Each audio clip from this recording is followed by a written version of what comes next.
Messieurs, dames, comment allez-vous? Enfin, on se revoit après un mois. C'est vrai que c'est long un mois quand même, hein. C'est vrai que c'est long. Même moi, j'avais hâte de vous revoir, hâte d'échanger avec vous, hâte de partager vraiment tous ces moments qu'on avait prévus. Donc voilà la première vidéo, le premier thème qui arrive. Donc je voulais déjà commencer de base par les fondements, par la fondation, par la paternité, par le rôle du père, le patriarche. Déjà, je vais vous faire un petit récap ou un retour sur la première vidéo. En tout cas, merci à vous. Merci pour tout. Merci pour vos retours. On trouvait ça court, mais c'est normal. C'est que j'allais pas tout vous donner. Sinon, comment je vais vous préparer la suite? Qu'est-ce que je vais vous partager derrière? Le podcast Éclosion, c'est pour parler des pères, de la place des pères dans les familles, le rôle du père dans la société et comment on se construit en tant qu'homme. Si on décline depuis, on va dire, depuis le commencement, depuis l'Antiquité au Moyen Âge, ça a toujours été le chef de la famille, celui qui décide, celui qui est dur, la fermeté et tout ce qui s'ensuit. Mais on va voir comment ça a évolué, comment ça a progressé. Forcément, j'ai des petites notes, donc on va quand même garder une suite logique, c'est important, et pour que vous ayez vraiment un contenu de qualité et qui ait du sens. Donc je vous disais, le rôle de père, forcément, ça a été vu pendant des années comme celui qui était dur, celui qui est difficile, non, pas difficile, mais plutôt celui qu'on va appeler quand il faut prendre les décisions, ou non, on peut le dire quand même, on peut le dire dans certaines sociétés, Heu, quand les parents étaient ensemble, bien évidemment, quand la mère arrivait pas ou quand, il fallait prendre une décision ou quand il fallait sanctionner, et ben, on se retournait vers le père et on se disait que, bon, quand il y a le père, quand il y a papa, ah là, ça va chauffer, là c'est différent. Sauf qu'aujourd'hui, on peut se poser la question: quelle est la place du père autrefois, avec le temps? Surtout, la démarcation ou le changement ou l'évolution depuis, depuis le 21e siècle. Quel est vraiment le rôle du père avec toutes les transformations aujourd'hui? Quand on dit transformation, bien évidemment, l'évolution plutôt. Donc, avec les familles, monoparentales. Donc, comment se positionne le père quand il a les enfants ou pas d'ailleurs? Avec, les couples, du même sexe aussi, comment, tout cela est articulé. Après attention, je suis pas en train de et c'est pas là où je veux vous amener à dire: «C'est bien» ou «C'est pas bien» ou encore, «À mon avis, on ne devrait pas faire ça comme ça». Non, non, c'est vraiment avec l'évolution de la société, comment les choses progressent et comment les choses s'amènent et comment on doit surtout amener les choses aussi, à une réflexion outre. C'est vrai que quand on regardait, les penseurs et les philosophes, de l'époque, quand on peut lire les Freud et les Winnicott, c'était vraiment de laisser, le jeune, les enfants, hem, explorer, se construire, s'émanciper. Malheureusement, aujourd'hui, on le voit, donc je peux en parler parce que c'est vraiment l'air du temps. Aujourd'hui, on voit que, eh ben, les enfants sont totalement désorientés. On se pose vraiment la question du psychologique, du psychotique, avec tous les faits divers qu'on entend. Là, à l'heure actuelle où je tourne, il y a quelques jours, il y a eu un décès. Hem, une éducatrice a été poignardée, par un jeune de 14 ans. Donc là, on se pose encore la question, hem, est-ce que c'est la première fois? Et il avait été, sanctionné déjà à 2 reprises. Il avait été exclu déjà à 2 reprises.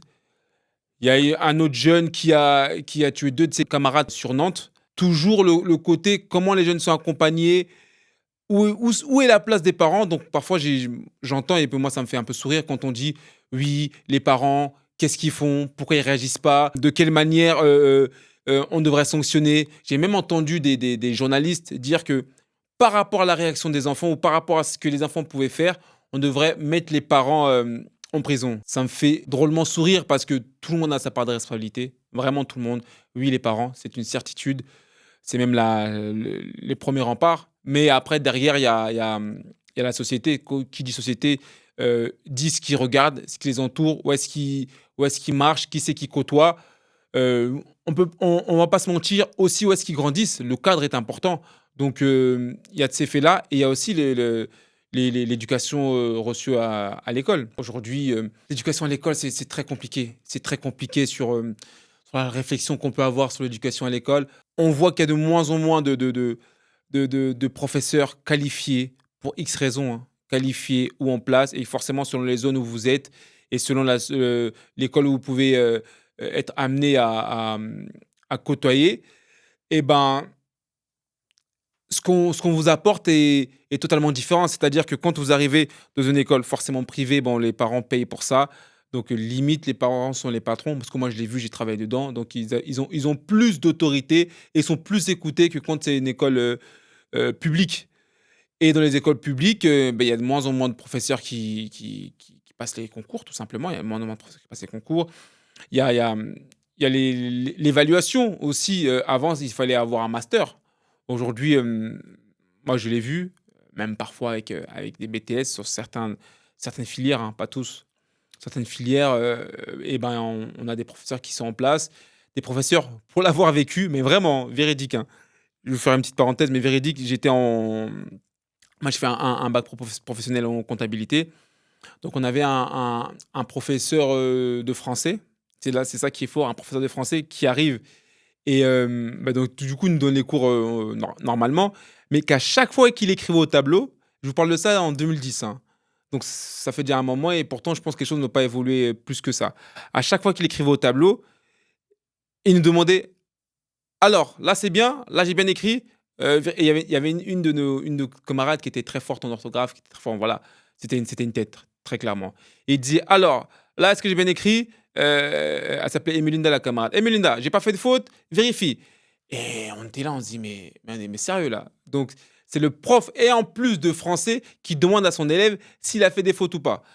Mais c'était déjà un signe de ce qui se passait à l'éducation nationale et de quelle manière euh, l'éducation nationale progressait. Pour avoir aussi une amie qui est dans le milieu, un jour, elle m'explique que maintenant, on est dans une position où on va commencer à écouter les hommes de terrain. Quand je dis hommes avec un grand H, les hommes de terrain, ceux qui travaillent directement avec les jeunes pour pouvoir déceler les lois, pour pouvoir euh, au moins avoir leur mot à dire dans ces moments-là. Une chose qui n'existait pas jusqu'à maintenant et qui m'a beaucoup surpris, oui et non. C'est vrai qu'à chaque fois qu'il y a un ministre qui arrive en poste, qui maîtrise le sujet ou pas, il veut marquer son coup. La loi Macron, la loi Fillon, la loi Sarkozy, etc., etc. Sauf que on, on ajoute des lois, on les superpose sans jamais retirer les lois à l'ancienne. Euh, Moi, je ne savais pas que, par exemple, aujourd'hui, on peut être repris si on crache par terre parce que c'était une loi qui était passée à l'époque où il y avait la rage. Donc, on disait aux gens on avait interdit aux gens de cracher. Vous voyez, je dis pas que c'est bien de cracher, mais aujourd'hui, si on est sanctionné, combien de personnes connaissent ces lois-là? Comment ils savent? Est-ce que ça existe et pourquoi ça existe? Mais c'est dans la France dans laquelle on vit actuellement, et c'est cette France-là qui se dégrade de fil en aiguille à tous les niveaux. Pourquoi moi j'ai reparlé de la scolarité quand on a parlé des parents? Parce que je pense que les parents ont leur mot à dire, mais qu'il faut un équilibre dans tout ça. Si les parents, c'est une réflexion que j'ai, hein, je suis pas en train de, c'est pas figé. Si les parents se retrouvent dans ces cas de figure-là, est-ce qu'on peut pas s'interroger aussi sur comment ils ont évolué, qu'est-ce qu'on leur a donné comme possibilité pour pouvoir éduquer leurs enfants, et surtout que chacun ait son rôle. Mais comme je l'ai dit dans la présentation aussi, on a cette difficulté-là où il y a des parents qui sont des enfants. Quand je dis des enfants qui ont eu des enfants, c'est qu'il y en a beaucoup qui n'ont pas assimilé les codes et qui en veulent à la société entière parce qu'ils sont tombés par une conseillère d'orientation qui n'a pas su les orienter de la bonne manière parce qu'on n'a pas cru en eux. Et voilà. Et ce qui fait que dans l'évolution, parce que je le vois aussi, dans l'évolution de la société, eh ben, ils veulent donner à leurs enfants ce qu'eux n'ont pas eu. Ce n'est pas une mauvaise chose pour moi, mais il faut savoir toujours expliquer et accompagner. Donner bêtement, si je peux dire, sans jugement bien entendu, eh ben, ça les aide pas à s'élever. Les jeunes aujourd'hui, ils aiment plus trop lire ou voire pas du tout, si ce n'est pour l'école, et encore, ils sont très, très écran. Là, en plus, il y a quelques jours, il y a eu un grand débat. Ce qui veut dire, non, même pas un débat, c'est qu'il y a eu des influenceurs qui ont été convoqués par l'Assemblée nationale. Il y a eu une question à un moment donné qui a été posée à l'un d'eux où on parlait de s'il était suivi par des jeunes de 13 ans. Si lui avait un enfant, si lui, il avait un enfant de 13 ans, qu'est-ce qu'il lui dirait s'il était suivi par une personne comme lui? Donc, qu'est-ce que la loi va amener en place si c'est seulement dire interdit? Mais c'est facile de pouvoir, trafiquer son identité. Donc la réflexion est: est-ce qu'on fait rentrer nos identifiants et nos vraies identités? Avec tout le piratage qui existe aujourd'hui, on se pose encore la question. On se pose encore la question: quelle est la bonne méthode? De quelle manière il faut le faire? Où est la place du père? Parce que dans ces familles-là où les jeunes justement sont en difficulté, où c'est un jeune qui amène certains troubles, parce que malheureusement très souvent c'est des jeunes garçons, eh ben, on voit ce déséquilibre à la maison. Soit papa est absent, ou soit c'est des familles monoparentales, où le père ne prend pas sa place ou a tout simplement délaissé sa place en tant que père. Moi, je mets les pieds dans le plat, hein. C'est des réflexions qu'on a, mais parce que je le sais, parce que j'ai entendu et parce qu'autour de nous aussi, ben, on a ces cas de figure-là. Le plus banal, on va dire que pas de prévention pour son enfant parce que, culturellement, on n'en parle pas forcément, qu'il faut faire attention, qu'il y a des moyens de contraception, qu'il faut se protéger et cetera et que justement par la compréhension qu'on peut avoir de la sexualité et ben, un jeune homme sort avec une jeune fille et elle tombe enceinte parce qu'elle a toujours rêvé d'être mère, elle le garde et de là, tout se crée un cheminement. Il prend sa responsabilité, il reconnaît son enfant ou il ne le reconnaît pas. Déjà, là, c'est la première fracture, parce qu'un enfant, c'est vrai qu'on n'est jamais réellement prêt à avoir un enfant. Mais de quelle manière cet enfant-là aussi arrive sur cette terre-là et comment on s'est préparé, pour l'accueillir. Donc, si déjà, le père ou la mère ou les 2 parents n'ont pas la situation adéquate, comment, l'enfant va grandir et de quelle manière il va évoluer? Donc ça, c'est pour un des premiers points, on va dire et une première réflexion qu'on peut avoir. Le deuxième cas de figure qu'on pourrait donner, c'est que les 2 parents souhaitent avoir des enfants, mais ils ont juste pas les codes, ils sont juste pas prêts. Ils ont pas de situation, hem ils ont pas de foyer, ils ne travaillent pas forcément. Sauf que l'enfant arrive et si on n'est pas, bien accroché, n'est pas bien au clair avec ça, malheureusement, chose que j'ai pu voir aussi, beaucoup de couples, se fracturent parce qu'ils se disent: «Ah en fait c'est ça, c'est ça être parent». Et ben je lève le pied et je veux plus faire mon rôle de père en fait. Donc l'enfant ne construit pas avec le père et la mère. Un constat personnel que j'ai pu voir, c'est que c'est vrai que le la mère a ce côté, heu, plutôt douce, plutôt bienveillante, plutôt apaisée c'est pour ça que je pense qu'il faut vraiment dissocier. Selon le sexe du garçon ou la fille et ben, il doit être plus ferme, c'est lui, qu'on regarde aussi un petit peu. C'est lui qu'on regarde aussi un petit peu quand il faut prendre les décisions, quand il y a une certaine difficulté et tout ce qui s'ensuit et c'est là où moi, ça m'importe, où les points que je vais appuyer sur le rôle du père. À ce moment-là, si le père n'est pas armé, qu'est-ce qu'on fait? Si le père n'a pas ces codes-là et quand je dis ces codes-là, parce qu'il y a pas de livre, il y a pas de manuel pour comment être un bon père, mais dites-vous bien que un homme, c'est comme une femme, dans le sens où ils ont des émotions, ils ont des craintes, ils ont des doutes, ils ont des peurs.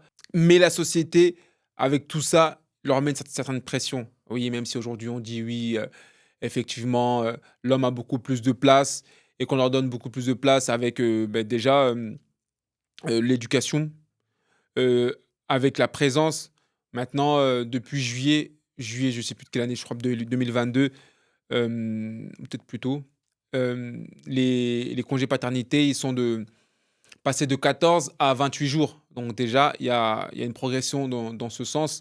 Les pères sont beaucoup plus présents aussi dans tout ce qui est changement de couche, les courses, jouer avec les enfants et cetera. Il faut savoir qu'à une certaine époque, l'enfant ne pouvait même pas se mettre à la même table que ses parents.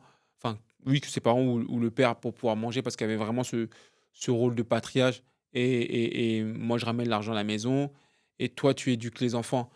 Il y a une évolution. Je pense aussi que cette évolution est faite parce que c'est des jeunes générations qui ont vécu justement cette éducation à la dure qui a fait évoluer les choses. Si cette pression-là existe encore par rapport aux émotions, par rapport au fait de pouvoir lâcher prise, de reconnaître que là, c'est compliqué pour nous, c'est parce que la société, dans un sens, le laisse encore paraître. Et il faudrait comprendre comment un homme est orienté pour ces moments-là.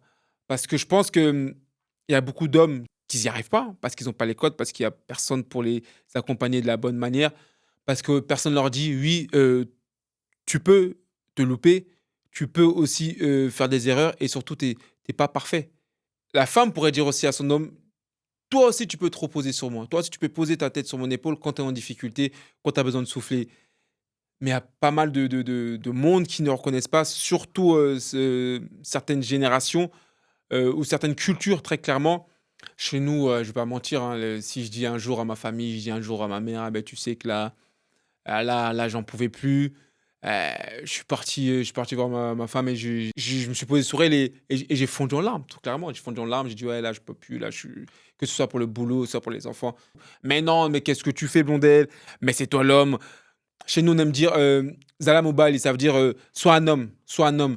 Il y a une telle charge émotionnelle et on n'est pas en capacité de se dire que, ou même pas juste en capacité, de reconnaître ses faiblesses et de dire que là, je peux pas. Est-ce que toi, tu peux prendre la décision? Est-ce que toi, tu peux prendre les devants? Est-ce que toi, tu peux tout simplement mener le bateau? Oui, je le dis parce que c'est possible aussi que sur certaines décisions ou certains trains de vie, tu dis à ta partenaire, ben, toi gère. Toi gère, là je me sens un peu moins bien, là je me sens encore moins en capacité. Et puis, c'est un jeu de ping-pong, un coup c'est toi, un coup c'est moi, et puis on s'amène ensemble. Mais c'est des choses qui sont pas assez dites, qui sont pas assez entendues. Et il y a même des hommes qui sombrent très clairement. J'ai vu une vidéo il y a pas longtemps d'un homme qui avait plus d'une soixantaine de bouteilles d'urine chez lui.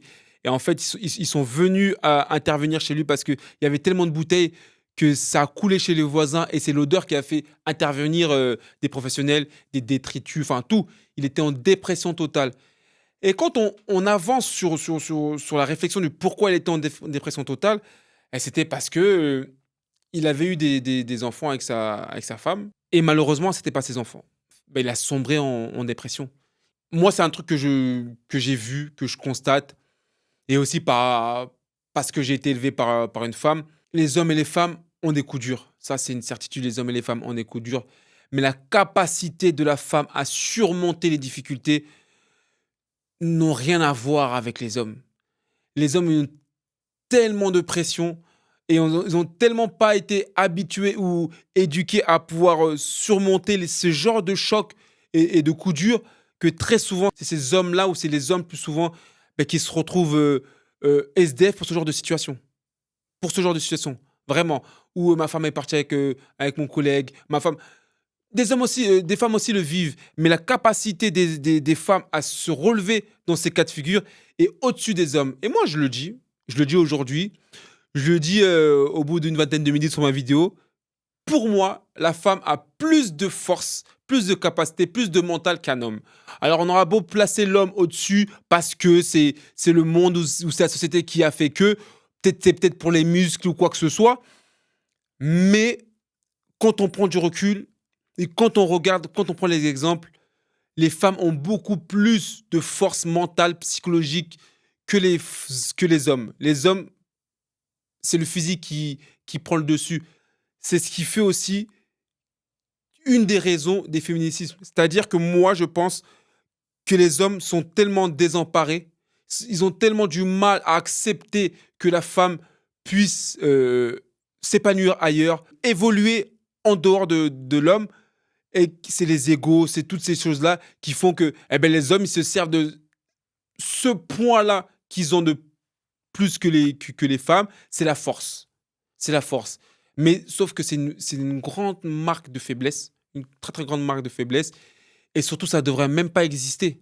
Mais il faut savoir reconnaître quand ça ne va pas et de quelle manière on aimerait être accompagné. Et sortir de ces fausses dogmes ou automatismes qui fait que l'homme ne peut pas avoir de faiblesse et l'homme ne doit pas lâcher prise quand il doit lâcher prise. Après, bien évidemment, il y a aussi, et c'est sur ça que je vais terminer, il y a aussi les femmes qui ne laissent pas la place aux hommes quand ils veulent éduquer leurs enfants, euh, étant sous le même toit ou en étant séparés, parce que la loi est plus orientée pour les femmes. Mais si tu veux être présent pour tes enfants, tu dois démontrer que tu es en capacité d'être présent pour tes enfants. Il y a toute une batterie de choses à mettre en place pour pouvoir être disponible pour tes enfants, même quand tes enfants sont placés. Il y a des facteurs importants pour la justice qui doivent exister afin de pouvoir être présent pour ses enfants et équilibré. Après, il faut avoir le mental.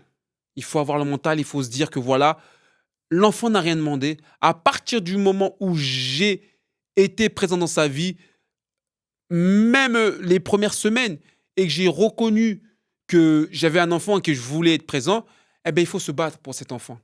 Il faut se battre pour cet enfant parce que son équilibre est très, très important. Son équilibre est très, très important. Donc, moi, je pense que les hommes euh, doivent reconnaître leurs faiblesses. Les hommes doivent se battre pour pouvoir être présents pour leurs enfants. Mais pour ça, il faut accepter que là, on n'est pas bon. Là, on est en difficulté. Là, on souffre d'une manière ou d'une autre. Et c'est comme ça, je pense, qu'on pourrait vraiment évoluer et mettre les choses en place. Et effectivement, il faut accepter aussi d'être accompagné. Les psychologues, on ne voit pas les psychologues seulement parce qu'on est fou. Et les psychologues, d'ailleurs, ne sont pas que pour les fous, bien entendu. Ça fait toujours du bien de pouvoir discuter avec quelqu'un un professionnel de santé, tout simplement, et qu'il y a trop de maladies qui se développent. Il y a trop de maladies qui se développent parce que liées au stress, parce que liées à la pression ou autre, et ça ne devrait pas exister. Donc prenez le temps pour vous, prenez soin de vous. Et les hommes, vous n'avez pas besoin d'avoir des gros bras ou de pouvoir montrer sa force ou de parler plus fort pour pouvoir avoir à votre place en famille. Donc n'hésitez pas à partager, n'hésitez pas à commenter, n'hésitez pas à échanger, parce que l'objectif, c'est vraiment de pouvoir avoir une communauté où on échange, où on parle surtout de ce qu'on a pu vivre. Et j'attends vos retours. Donc likez, commentez, partagez. Et puis on se dit au mois prochain pour la prochaine vidéo. Et podcast éclosion, sois ce que tu es, reste ce que tu souhaites. Ciao, ciao, à bientôt.